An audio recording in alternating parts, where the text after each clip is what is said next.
aking mga kamoti. Welcome to Gotham Moto Clip 0205. Iyon, isasama namin kayo sa aming Masasa Beach Adventure.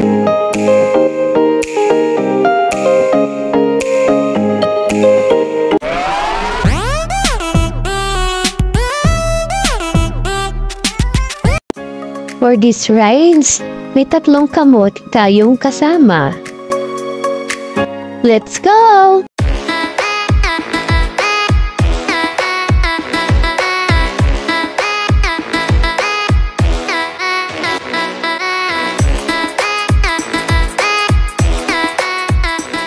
After 94 kilometers, kumain muna kami dito sa Batangas ng Mami at Lugaw.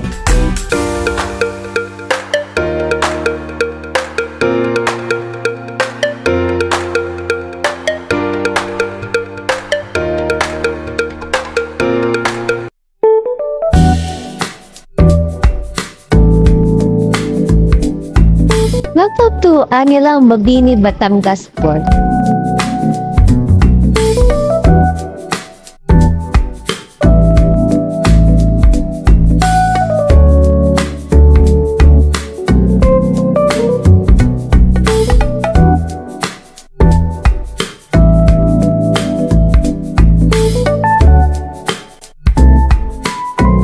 Wow! Titingin ka na lang ba sa view na yan? Ito ang dahilan kung bakit gustong-gusto namin pumunta sa iba't ibang lugar. Ang kalayaan na humanga sa kagandahan ng kalikasan. Habang naghihintay ng barko, nagpahinga muna kami sa lift. Bago tayo makatuwid, kailangan natin magbayad ng 50 pesos for one-time environmental fee at ferry fee na 160 per head vice versa at 116 pesos para sa student, 104 for senior or PWD at 72 pesos for 3 years old to 12 years old. This fee ay para sa transportasyon, mga bayad sa pagdap at iba pang mga gastos sa pagpapatakbo ng serbisyo ng ferry. Take note, ang schedule ng ferry ay magsisimula ng 5 AM para sa unang biyahe at magtatapos sa 5 PM para sa huling biyahe. So bago tayo mag-proceed sa ating Masasa Beach Adventure, shoutout muna kay Sir Reyno Rambaba at Edmond Ramos sa laging pagsuporta ng ating mga videos. Let's go!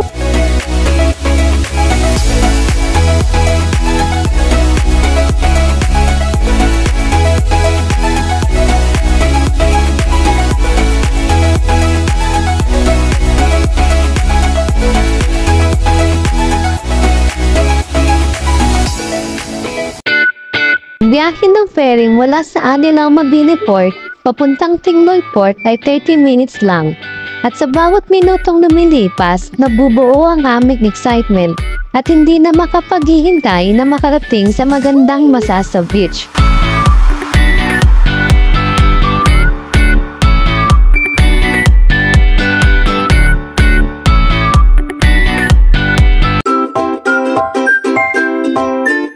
Welcome to Municipality of Tingloy, Batangas.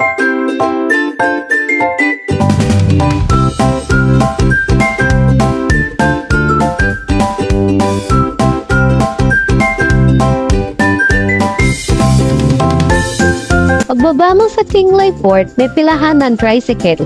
120 pesos for 3 person ng isang biyahe, papunta sa inyong transient na tutuluyan. Ang paglalakbay sa Masasa Beach ay kapansin-pansin tulad ng mismong destinasyon. Nakasakay sa paliko-likong kalsada na papaligiran ng kagandahan ng kalikasan, ito ay isang pakiramdam na walang katulad.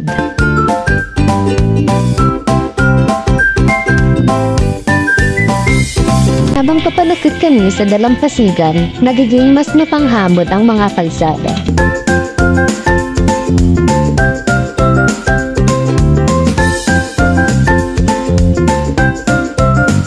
Pagkatapos ng ating mahabang biyahe, at bago tayo sumabak sa ating highland hopping ng Masasa Beach, tayo muna ay mag-breakfast. Tara, kain mga kamoti.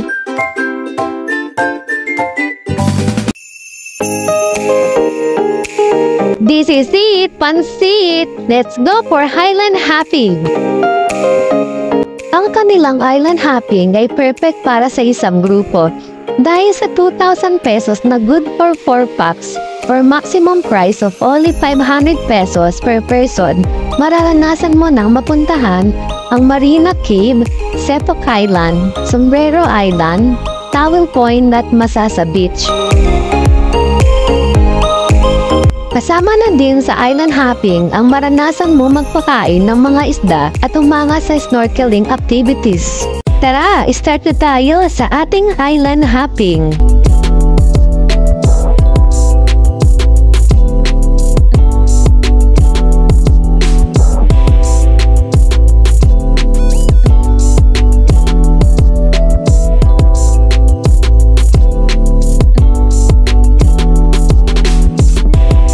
Towel Point.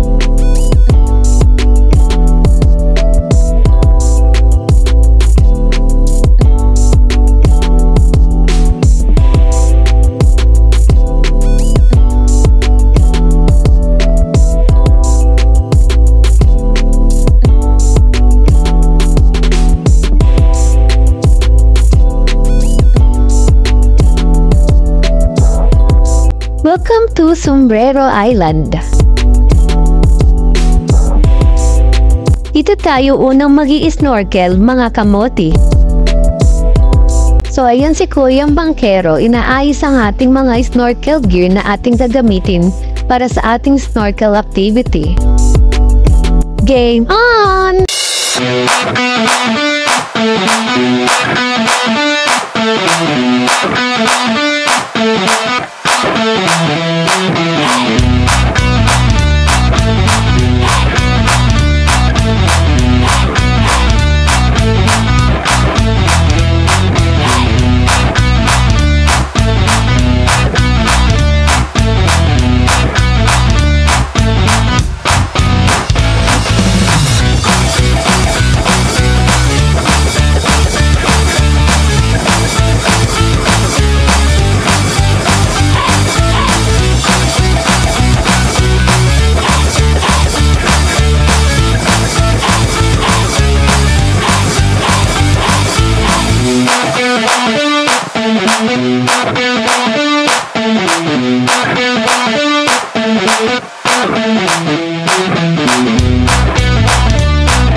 Ngayon, pupunta na tayo sa susunod na isla.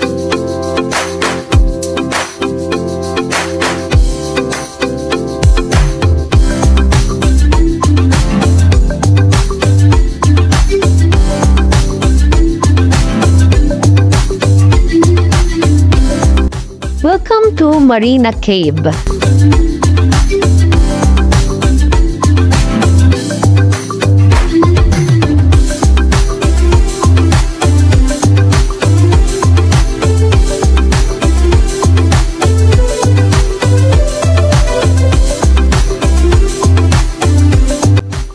Isang nakatagong hiyas na mag-iiwan sa iyo ng pagkamangha sa kaakit-akit nitong kagandahan.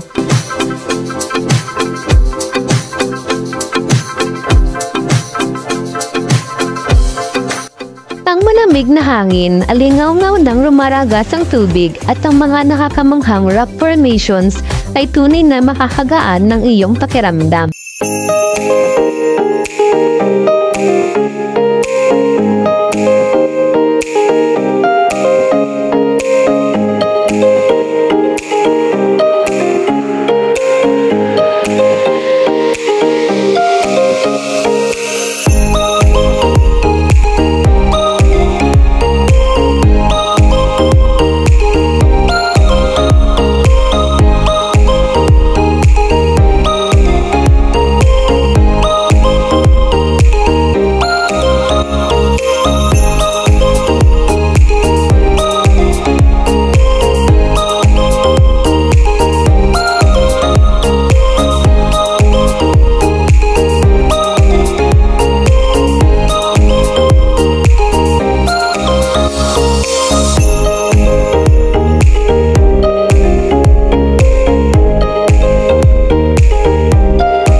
And now, sisisin tayo ulit para makakita ng mga naglalakihang pawikan sa ilalim ng dagat habang papunta tayo sa Masasa Beach.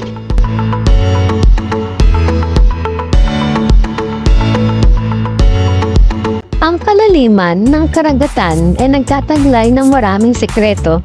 Isa na rito ang mga naglalakihang pawikan. Ang mga kahanga-hangang pawikan ay dumadausdos sa malawak na tubig. Ang kanilang malalaking shell ay nagsisilbing kanilang pananggalang na baluti.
We made it! This is Masasa Beach, isang nakatagong hiyas sa Batangas.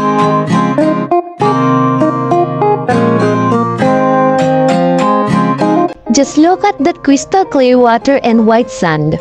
Ito ay tulad ng isang paraiso.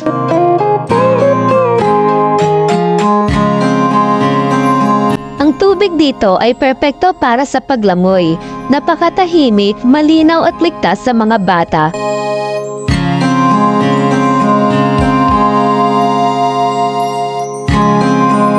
At ang pinakamagandang bahagi ay walang napakaraming tao, puro katahimikan.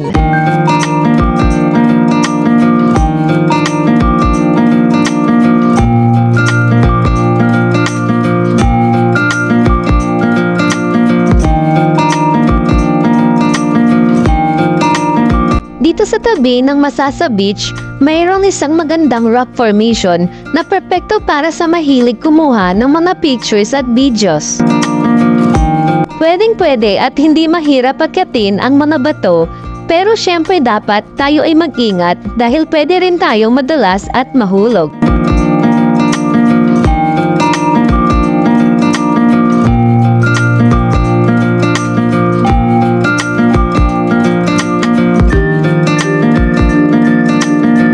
At sa ating pag-akyat sa rock formation, hinding-hindi ka makisisi sa iyong makikita. Dahil mula sa itaas ng rock formation, makikita mo ng buo ang Masasa Beach at malawak na crystal clear na tubig dagat at mapapakanta ka na lang ng Huwag muna tayong umuwi.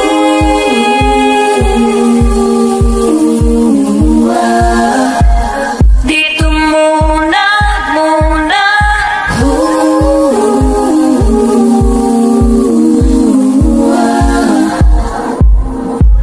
Huwag muna tayong umuwi.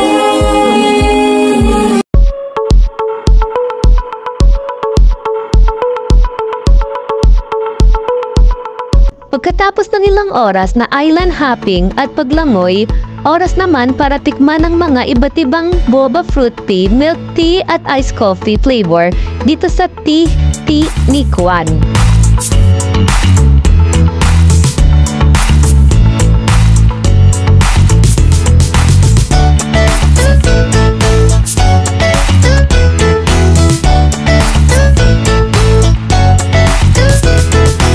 Ang presyo ng kanilang milk tea at fruit tea ay 39 pesos to 49 pesos at 69 pesos para sa coffee blend na pasok sa budget ng mga turista.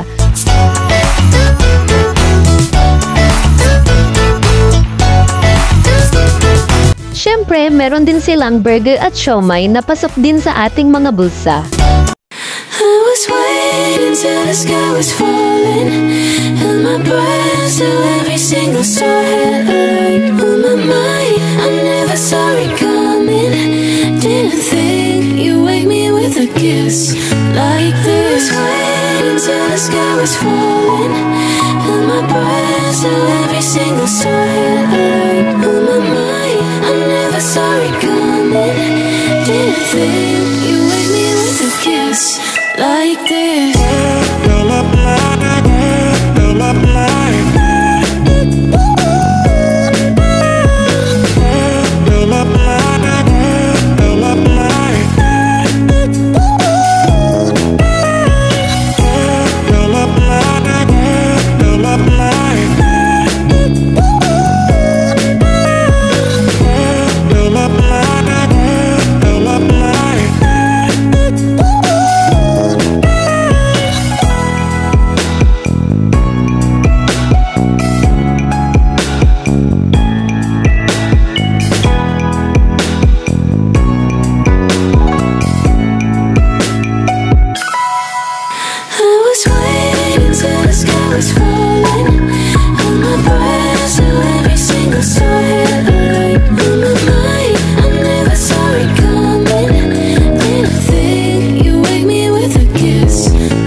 Maraming salamat din sa Adla May Vlog sa pag-accept ng ating drone shot request para sa ating video.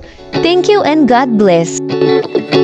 Oras na para magpaalam sa Tingloy, Batangas, pero siguradong babalik pa tayo at muling ma-experience ang mga beach adventures dito na hindi pa natin napupuntahan. At iyan ang ating masasa beach adventure, mga kamoti. Sana ay masiyahan kayo sa pagsama sa aming paglalagpay na ito. Tandaan, kung minsan ang biyahe kasing ganda ng destinasyon.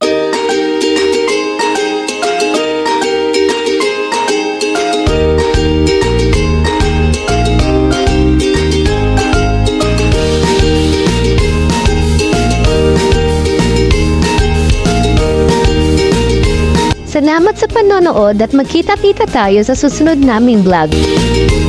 Siguraduhin mag-subscribe sa aming channel at pindutin ang notification bell para hindi ka makaligtaan sa aming mga pinakabagong update at video.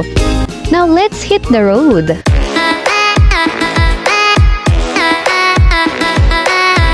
Hanggang sa susunod mga kamoti, and thank you again for your support.